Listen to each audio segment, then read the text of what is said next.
Hi everyone, कैसे हैं आप सब। आई होप कि आप सब अच्छे होंगे। मैं आ गई हूँ अब एक मेरे रिलेटिव हैं भैया भाभी, उन्हीं के यहाँ।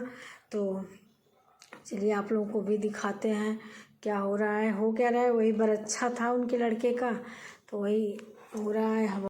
तो चलिए आप लोगों को भी दिखाते हैं थोड़ा सा।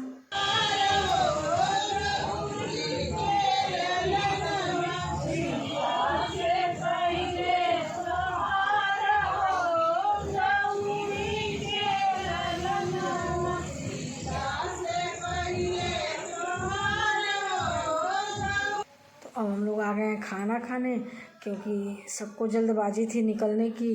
जब हो गया सारा प्रोग्राम तो सब लोग अपना खाने लगे, खाकर निकला जाए। तो फिर भी निकलते निकलते ना हम लोगों को 9 बज गया, लेकिन बहुत जल्दी हुआ था क्योंकि ग्रहण लगने वाला था ना, तो इसी से बहुत जल्दी जल्दी हुआ। तो हम लोग निकल गए हैं अब घर के लिए। है मेरे साथ सजल, देखिए। और यह है रास्ते का नज़ारा, रात में 9:30 बजे का है। और बीच बीच में ना मेला लगा हुआ था। तो रात को तो 9 बजे गांव साइड में वैसे भी मेला उठने लगता है, लेकिन फिर भी थोड़ी मोड़ी भीड़ तो थी। ये अगले दिन की वीडियो है, देखिए अभी सजल सोया है। Good morning. और रात को आते हुए देखिए आप लोग, थोड़ा देर हो गया था। देर का मतलब कोई बहुत देर नहीं हुआ था, लेकिन अब वही आने जाने में थोड़ा थकान हो जाता है। तो अभी घर का कोई काम भी नहीं हो पाया है। अब चलती हूँ, 7 बज भी रहा है। और अभी झाड़ू पोछा सारा का सारा काम अभी बाकी है, तो वही करना है। चलती हूँ, काम में लगती हूँ सबसे पहले तो, क्योंकि काम निपट जाता है ना तो एकदम फ्री हो जाता है। और वैसे भी आज संडे है, तो कपड़ा भी चारों तरफ फैला हुआ है, क्योंकि कुछ कपड़े हम लोग जो आके निकाले थे उसको हाथ से धुलना है। तो जो साड़ी मैं पहनी थी इसको भी धुलना है, और जो पहन के गई थी उसको भी धुलना है। और 1-2 कपड़े हैं हाथ से धुलने के लिए। बाकी तो मैं मशीन लगाऊंगी, हाथ से बहुत ज़्यादा कपड़े लेकर बैठूंगी। आज काम बहुत ज़्यादा है, तो वही चलती हूँ। सबसे पहले तो मैं झाड़ू पोछा का काम करती हूँ। झाड़ू पोछा हो जाएगा ना, दिमाग थोड़ा रिलैक्स हो जाएगा। चलिए, मशीन को उसकी जगह पे लाकर लगा दिया है मैंने। तो मशीन ने मैं यही बेसिन के सामने ही रख के, क्योंकि पॉइंट यही आंगन से ही है इसका।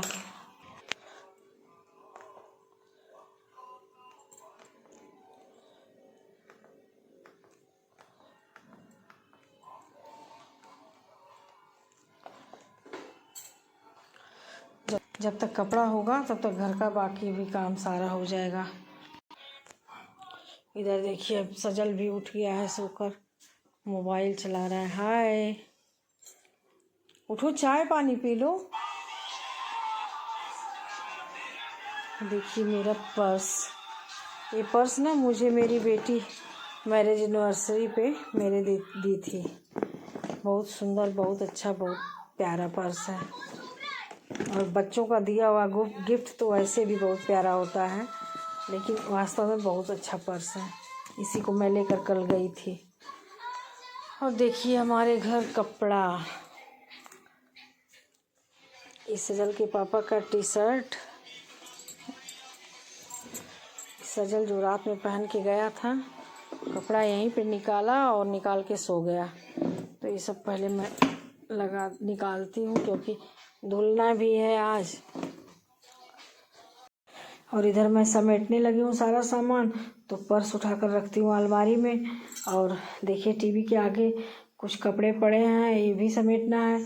और यहाँ पे जो कपड़ा था सजल का है, और उसके पापा का 2 पैंट है, तो इसको मैं धुलने के लिए लगाती हूँ। तो सजल से पूछ रही थी कि ये मोजा एक दिन और पहनोगे कि बस धुल दूँ, तो बोला नहीं धुल दो, 2 दिन पहन चुका हूँ। और ये कपड़े हैं सजल के चाचा के प्रेस करने को देना है, तो इसको सजल से भिजवाती हूँ अभी थोड़ी देर में। और टीवी के आगे कुछ ज़रूरी कागज़ भी पड़े थे, तो उसको भी मैं उठाकर अलमारी में डालूँगी, क्योंकि बाद में जब ढूंढा जाएगा तब ये होगा कि क्या हुआ, तो वही डाल देती हूँ। बाकी सारा सामान समेटती हूँ। मेरे मोहल्ले में ही एक लोगों के यहाँ काम चल रहा है, तो दीवार काटने वाली मशीन मतलब आवाज़ कर रही है तो वीडियो में भी वही आवाज़ आ जा रही है वॉइस ओवर करते हुए। तो आप लोग प्लीज़ माइंड मत कीजिएगा, क्योंकि वॉइस ओवर करके वीडियो भी डालना है, तो इसीलिए मैं बैठ गई हूँ करने। और उनका काम तो रात ही में बंद होगा। ये जो मैं दिखा रही हूँ आपको, टाइटैनिक जहाज़ का ही मतलब मॉड्यूल बनाया हुआ खिलौना कहें या डेकोरेशन का सामान कहें, जो कहें तो वही है। ये जब सजल के पापा गए थे मेघालय 2 साल पहले, तो वहीं से लाए थे, तब से ये पड़ा है उसी पे। इतना अच्छा लगता है ना। बहुत से बच्चे छोटे आते हैं किसी के, तो मांगते हैं कि दे दो, लेकिन मैं देती नहीं हूँ, क्योंकि मुझे बहुत अच्छा लगता है। क्योंकि बांस का बना हुआ है और वहाँ पे बहुत बांस के बने हुए बता रहे थे इसके पापा कि मतलब बांस के बने हुए सामान बहुत ज़्यादा मिल रहे थे, लेकिन लेकर आने वाली दिक्कत थी। ट्रेन से गए थे तो फिर लेकर आने में झंझट होती। फिर भी 2-4 सामान लाए थे, लेकिन उसमें यही बचा हुआ है, इसकी को संभाल के रखी हूँ।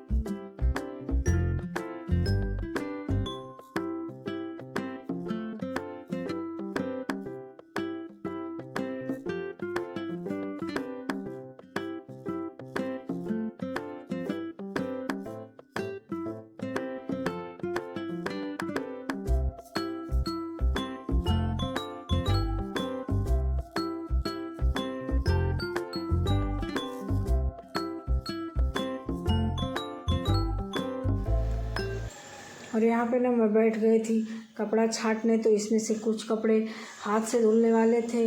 हाथ से तो 1-2 ही बस था, बहुत ज़्यादा नहीं था, लेकिन मतलब कुछ कपड़े कलर वाले थे, कुछ वाइट थे, कुछ मतलब हल्के कलर के थे, तो अलग अलग करके धुलना पड़ता है। तो इसीलिए मैं सबको छाँट रही हूँ। छाँट के उसके बाद बारी बारी से मशीन भी तो आज लग रहा है 2-3 बार चलेगी, क्योंकि एक बार तो लगा ही दिए हैं, 2 बार और, एक बार पैंट धुलेंगे, एक बार शर्ट धुलेंगे। और कोई कपड़ा नहीं है, बस पैंट शर्ट ही है इन्हीं लोगों का। और बेडशीट जो निकली है उसको धुलना है, तो इसको रखती हूँ।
आज मैं सोची थी ना कि बैठ कर पोछा लगाऊंगी, लेकिन समय ज़्यादा हो रहा था, लेट हो रहा था, तो इसीलिए खड़े खड़े ही लगा कर निपटा लेती हूँ काम।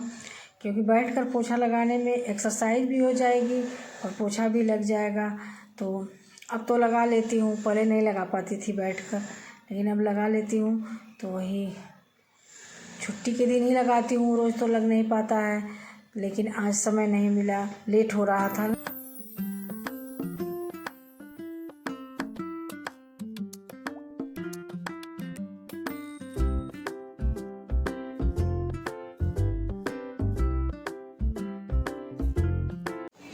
देखिए सारा कमरा क्लीन हो गया, बेडशीट भी बदल दिया और इस कमरे की भी बेडशीट बदल दी। बाकी और किसी का कमरे का बदलना नहीं है, क्योंकि अभी जल्दी में सबका बदले थे। तो इधर रख दिया है कपड़ा प्रेस करने देने के लिए।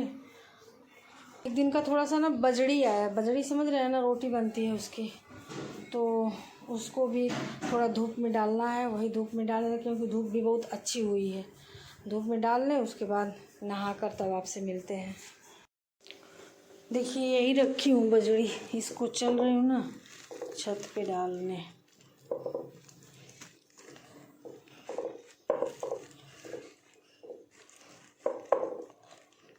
एक हाथ से खुल भी नहीं रहा है। 1 मिनट। यही है,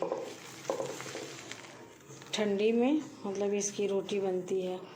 इसको सुखाकर इसका आटा पिसवाया जाएगा। तो इसको चलते हैं छत पे धूप में फैलाने। यहाँ पे मैं नहा कर आ गई हूँ, तो करने लगी हूँ भगवान जी का पूजा। तो आप लोग भी कर लीजिए मेरे भगवान जी का पूजा। घर का सारा काम हो गया, झाड़ू पोछा, कपड़े, बेडशीट, चादर और नहाना, पूजा, सारा हो गया काम एकदम ख़त्म। अब चलती हूँ मैं बनाने नाश्ता। तो मिलती हूँ अब अगले ब्लॉग में आप लोगों से। और मेरे चैनल को प्लीज़ सब्सक्राइब कर लीजिएगा, लाइक करिए, शेयर करिए और कमेंट में ज़रूर बताइए कि मेरी वीडियो आप लोगों को कैसी लगती है। तब तक के लिए धन्यवाद।